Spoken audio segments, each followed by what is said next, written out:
c'était vraiment par la location de cabines, le tourisme qui passait. C'était l'époque où il n'y avait pas encore l'autoroute 40. Donc, à ce moment-là, les gens, les Américains, les gens qui se rendaient à Québec étaient de passage.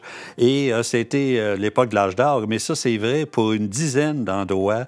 L'hôtel Racette en était, évidemment.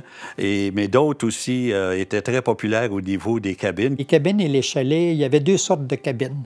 Il y avait certains propriétaires, je me rappelle d'un monsieur Toin qui avait des cabines.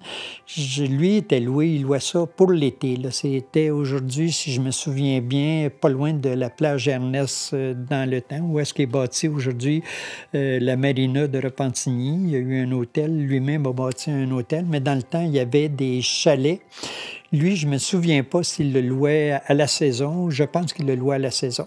Mais il y avait aussi à Repentigny, qui étaient très nombreux, c'était des cabines. C'était pour les touristes qui passaient sur la 132. Une cabine, comme il y en a eu, je dirais facilement, à un moment donné, à Saint-Sulpice, une centaine au total. C'était un propriétaire d'un restaurant qui décidait, comme il n'y avait pas, lui, dans sa maison, la possibilité d'avoir des chambres à l'étage, comme une auberge ou un hôtel. Donc, lui, à ce moment-là, il développait des petites maisons. Il bâtissait des petites maisons qui étaient généralement d'à peu près des... Il pouvait avoir une chambre fermée, mais était souvent presque à air ouverte, avec une petite cuisine, une salle de bain et une chambre. Généralement, c'était pas plus grand que ça. Alors, les cabines, là, sur un même terrain, le plus gros qu'il y avait à Saint-Sulpice, celui-là devait avoir, lui, au moins une cinquantaine de cabines réparties sur un immense terrain. Mais dans d'autres cas, c'était une rangée de cabines en rang d'oignon, comme on dirait, séparées parfois que par seulement quelques pieds entre les cabines, mais numérotées chacune. Je me rappelle, entre autres, la semaine de la fête de Sainte-Anne, quelque chose comme le 24 juillet. C'était dans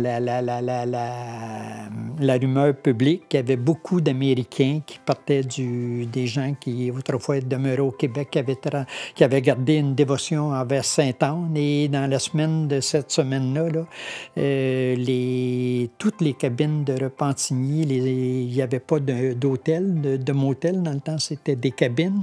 Les motels sont arrivés par la suite, un petit peu plus tard. Mais c'était des gens qui possédaient des fois 12 ou 13 cabines et c'était loué, disons, pour les passants. Qui, finalement, autour des années 55 à 60, ont été transformés en motels. C'est-à-dire que là, les cabines ont perdu de leur vigueur, de leur intérêt, parce que les motels étaient un peu plus confortables. Et donc, les gens, tranquillement, se sont enlignés vers des motels qui ont duré jusqu'à l'époque de l'autoroute 40. Mais quand l'autoroute 40 a ouvert en 67, ça s'est mis à fermer et à disparaître graduellement.